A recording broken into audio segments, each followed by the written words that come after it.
Many folks new and old to the world of Medarot will know and love this saber-toothed tiger well, and he's even meaner than ever before thanks to some tune-up treatments that make him even more powerful. In his STG00, Smilodon, REGRADED, with a kit of Shoot Trap, Claw, Hammer, Biped legs, and the leg ability of Bloodstain, which buffs his base power permanently when he attacks a target and breaks apart. Now, as a model that's rather iconic, a lot of people will know and love Smilodon, not just for his well-known design, but also for how much of a menace he can be on the field, whether that be in the earlier games with his Flexor Sword, or even well-known in the anime, also well-known for using his Flexor Sword, or in the anime known as the Shadow Sword, for how much damage and destruction he can deal. Shoot Trap on the head is a setup-based skill that, once activated, will place a trap on the field that checks any enemies using shooting-based parts, and, if it is triggered, will deal passive-aggressive damage to them for every time that it is activated until the trap expires. Plus, this also is capable of breaking parts or even auto-canceling enemy turns if it breaks the part they were going to use. So another very good way of implementing passive damage that may possibly turn the fight in your favor once active. Claw on the right arm, and his most iconic skill on his kit, is a conventional melee skill that has a scattered AoE, meaning it will damage one part normally, and then two others at random at 1/3 damage, much akin to, say, Napalm or Gatling or Mega Gatling attacks, which are also well known for having high base success to capitalize on the scattered damage. The left arm of Hammer is another conventional melee skill that, instead of being a scattered AoE, is a full AoE, meaning that upon attacking the target, it will damage all parts of the target equally and spread the damage. So a fully healthy target will take 1/4 damage to all parts. An injured or near dead target may possibly take more or 1/3 or half damage based on however many parts are active. The only time this effect is negated and it deals consistent flat damage is if the enemy is intercepting with a shield, or if they have the conceal effect applied to their side, where they will channel all the damage into one part exclusively, and it is no longer an AoE. Biped legs means that he has very solid coverage across all terrains, as arguably Biped are one of the best well-rounded legs in terms of terrain matching, and his stats are honestly pretty nice across the board too, as a model that has a very well-balanced kit, a very good spec sheet, and a model you really can't ever go wrong with using, despite being a collateral damage specialist. His head's packing about 3,800 HP, arms about 3,050 across the board, and his legs at 3,550. Moderately healthy there, the head especially, means he can most certainly take a hit or two without it crippling him too easily, and still keep the fight going. Now, a lot of more powerful hits will most certainly take this saber-toothed cat out, but he still has some pretty solid specs to keep himself in the game as long as possible. His base power actually is pretty nice too, being completely honest, with his claw and his most iconic skill at about 1646 before scattered damage, and his left arm at 1054 is kind of a nod to the earlier games where he absolutely would lay waste with his right arm, but his left arm hammer wouldn't deal nearly as much damage as most other conventional hammers would. His leg stats are actually pretty nice too. A mobility at 879 is very, very nice, as it means he will have a very high base speed even before any Medarot bonuses or heat or cool bonuses will boost that even higher. And this is also without touching any terrain matches. An evade of 945 also is nice, kind of that par for the course and middle ground that bipeds want to be in, so that he can have a pretty solid time dodging or grazing low success attacks, or someone who just wants to try to hit him at blind.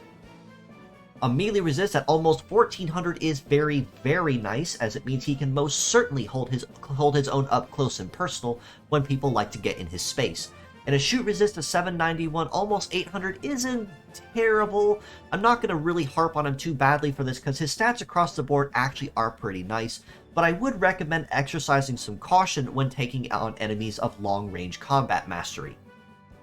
Now, factoring in his tune-up skills, Smilodon basically takes everything that made him already pretty nasty on the field and makes him even better when doing so. His head has access to plus 100 to heat or cool, and his shoot trap has an opportunity to grant an additional 50% punish damage if activated. Now, this means that traps by themselves, just to kind of go on a tangent for a moment, are known to be somewhat inconsistent, but also consistent at the same time. Their damage will not go up or down relative to the setup skill on mastery on a metal, so their damage will be consistent and flat, and is something you can generally rely on for passive damage, but not consistent main damage. But that extra 50% that he can deal to any shooters will most certainly come in handy as a way to deal even more aggressive damage and punish people even more for using shooting skills while he's on the field. That being said, that bonus is most certainly a big one you want to shoot for, and the bonus to heat means he'll only be able to set it even faster than he can before, and even curb or even discourage any shooters on the enemy side from capitalizing on shooting skills before he can set it.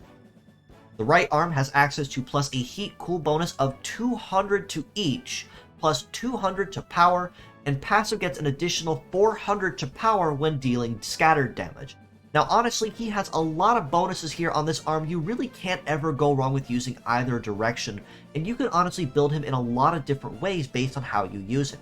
The heat and cool bonus, 200 to each, actually is a pretty solid bonus, and something you really can't ever go wrong with using. But that extra 200 to power will cap him at over 1800 with his base power, and that's also not touching on the passive plus 400 that he'll deal when scratching the target or shredding any shields that are in play, since, as another reminder, claw attacks also are capable of shredding shields now, and taking up to 3 charges out of a shield use instead of just 1 as they could before.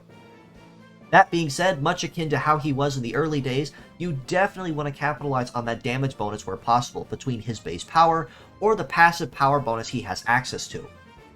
His left arm has access to plus 200 to heat, plus 300 to success and power, and additional passive gets an additional plus 200 to power when triggering AoE damage. Now, much like with his claw, you most certainly want to capitalize on the damage bonuses where possible, but if you wanted to go for that 200 to heat, you really can't ever go wrong with that either. However, that bonus to success and power is actually really nice though, if I'm being real with you, because success, as a reminder, is not just your likelihood of landing hits, but also landing crits on top of that, which means he's less likely to be dodged or grazed. Plus, an additional 200 or even up to, if you use your remaining points to it, to power, means that even with AoE damage, he will be absolutely making the most of as a specialized collateral damage fighter, which means even if he can't break anything easily by himself, he can very easily make this even more so. His legs have access to plus 100 to mobility, plus 300 to melee resist, plus 200 to evade. Bloodstain gets an additional plus 20 to his base power when triggered, and of course he gets S rank on prairie terrain. Now again, Bloodstain and terrain bonus you really shouldn't have to worry about too much, because those really aren't going to make or break you or really make any major change on the field compared to what he would do before. But between his mobility, his evade, and his melee resist, you have a lot of really nice bonuses you could really capitalize on. The mobility bonus, putting him at 979, will put him at one of the fastest biped legs post-tune-up that you could make use of. So that alone means he'll already have nearly 1,000 base speed before he even has heat cool bonus, terrain mastery, or even Medarot bonuses or power-up chips factoring in, which means he will have absolutely speed on his side and have a very easy time outrunning a lot of targets. Now, I did put evade down as one of the other best possible builds you could go with, but you could go with that or melee resist depending on if you want him to be a dodgy fighter or a more well-rounded one. And I would honestly kind of push more closer toward melee resist just to kind of round him out, since that will push him close to about 1100 with his resist and make him a lot easier to use. The plus 200 to evade will make him even more dodgy though, and make it more likely that he can dodge or graze and keep his damage pretty well controlled on the field. But again, you could go with any of these bonuses and never ever go wrong. Factoring in his original pure set and mixed parts scores, I did originally have him at a 6 out of 10 for his pure and a 7 for his mix for his rather well-rounded collateral damage kit that had some pretty solid synergy with each other as one you really can't ever go wrong with using. But factoring in his new pure set and mixed parts scores thanks to his tune-up, I do very easily have to bump him up to a 6.5 out of 10 for his pure set and an 8 out of 10 for his mixed parts, because he has access to a lot of very nice damage bonuses that even make scattered or full AoE models like him very much so worth using. And that's also not touching on the speed bonus he has access to or even the passive aggressive damage boost he has to Shoot Trap.